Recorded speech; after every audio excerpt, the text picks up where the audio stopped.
Assalamualaikum warahmatullahi wabarakatuh.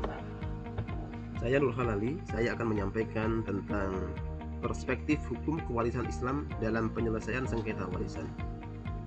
Bapak Ibu, pernahkah Anda melihat keluarga yang rukun kemudian tiba-tiba retak hanya karena warisan?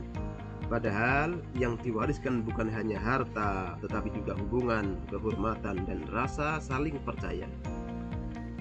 Baik, di video ini kita akan membahas bagaimana hukum kewarisan Islam dapat menjadi solusi penyelesaian sengketa warisan melalui 3 kunci, yaitu dalil, agama, kaifiat, dan hikmah. Sengketa warisan sering muncul bukan karena Islam tidak punya aturan, tetapi karena aturan-aturan itu tidak dipahami secara utuh atau tidak dijalankan dengan urutan-urutan yang benar. Dalam fikih faraid, warisan bukan hanya siapa dapat berapa, tapi sebuah sistem lengkap yang punya dasar nas, teknik perhitungan, dan juga tujuan kemaslahatan. Jadi inti gagasan video ini adalah penyelesaian sengketa warisan paling kuat jika berpegang pada dalil agama, diterapkan dengan kaifiah faraid, dan diarahkan pada hikmah syariah. Sekarang kita masuk ke bagian pertama, yaitu dalil. Al-Quran menjelaskan pewarisan dengan sangat tegas dan rinci, terutama dalam surat An-Nisa. Allah berfirman, Bismillahirrahmanirrahim. Lirrijali nasibum mimma tarakal walidani wal aqrabuna walin nisa'i nasibum mimma tarakal walidani wal aqrabun. Artinya laki-laki dan perempuan sama-sama punya hak waris. Jadi Islam justru mengakui hak perempuan sebagai ahli waris sejak awal. Kemudian bagian dijelaskan lebih rinci dalam ayat berikutnya. Yusikumullahu fi auladikum lidzakari mislu hadzil unsayain. Ayat ini sering menjadi pusat perdebatan, tetapi penting diingat ia bekerja dalam sistem yang juga mengatur tanggung jawab ekonomi dan struktur keluarga. Kemudian selain Al-Quran, urgensi ilmu faraid juga ditegaskan dalam hadis yang maknanya mendorong umat Islam untuk mempelajari, untuk mengajarkan faraid, karena faraid sangat penting dalam kehidupan sosial dan mencegah perselisihan. Kesimpulannya, dalil memberi kita fondasi yang kokoh. Warisan bukan area selera keluarga, tetapi wilayah hukum yang punya rambu-rambu syariat yang jelas. Dan yang kedua, ini yang sering kita lupakan, yaitu kaifiah, tata cara yang benar dalam penyelesaian warisan. Banyak sengketa muncul karena keluarga langsung membagi harta, padahal menurut fikih faraid ada urutan-urutan yang wajib. Langkah pertama adalah pastikan dulu tirkah bersih. Tirkah adalah harta peninggalan yang sudah bersih, artinya sebelum diwariskan ada hak-hak yang harus ditunaikan, yaitu misalnya memisahkan harta bersama atau gono gini jika ada. Yang kedua, biaya pengurusan jenazah. Yang ketiga, pelunasan utang pewaris. Dan yang keempat, pelaksanaan wasiat yang sah. Jika tahap ini diabaikan, pembagiannya bisa cacat dari awal, dan itu memicu sengketa yang paling sering. Langkah kedua adalah identifikasi ahli waris dan cek penghalang waris.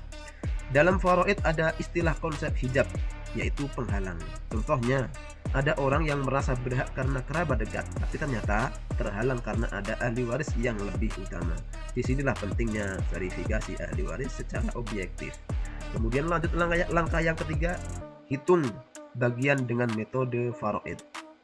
Fikih faraid punya teknik menentukan asal masalah, menghitung pecahan, lalu membaginya secara presisi. Ketelitian angka ini bukan formalitas, tetapi cara Islam menjaga keadilan agar tidak ada pihak yang didolimi. Berikutnya, langkah keempat adalah tangani kasus khusus, yaitu aul dan lot. Kadang terjadi kasus ketika jumlah bagian ahli waris lebih besar daripada total harta. Ini disebut aul. Ada juga kondisi surplus atau sisa. Dalam beberapa keadaan bisa terjadi lot, yaitu apa?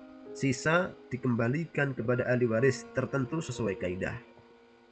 Banyak konflik yang terjadi di kasus-kasus ini karena tanpa pemahaman teknis, orang mudah menuduh pembagian tidak masuk akal, pembagian tidak masuk logika, tidak adil.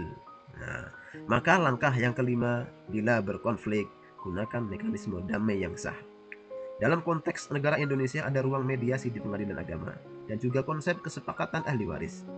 Secara fikih, salah satu cara damai adalah takharruj. Ahli waris mengundurkan diri dari haknya dengan kompensasi yang disepakati tanpa paksaan. Kaifiah ini penting karena ia membuat damai menjadi adil, bukan damai yang menutup keadilan.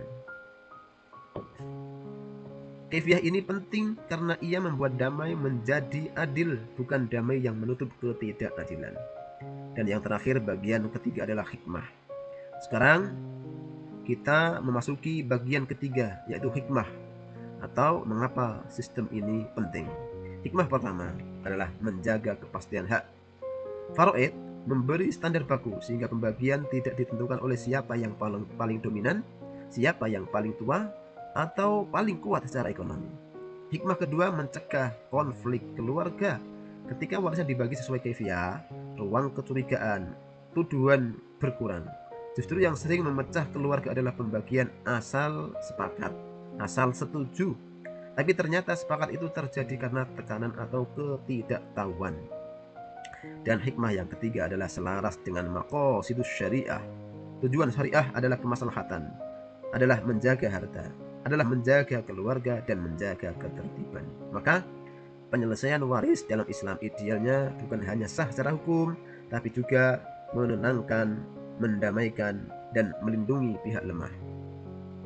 Jadi, jika warisan sering memicu konflik, solusinya bukan meninggalkan hukum Islam, melainkan kembali memahaminya secara utuh, mulai dari dalilnya, jalankan kaifiahnya, dan raih hikmahnya.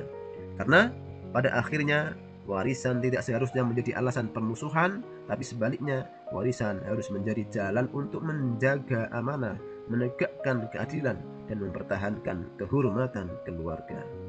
Demikian pembahasan tentang waris. Terima kasih sudah menyimak dan mohon maaf atas segala kesalahan. Wassalamualaikum warahmatullahi wabarakatuh.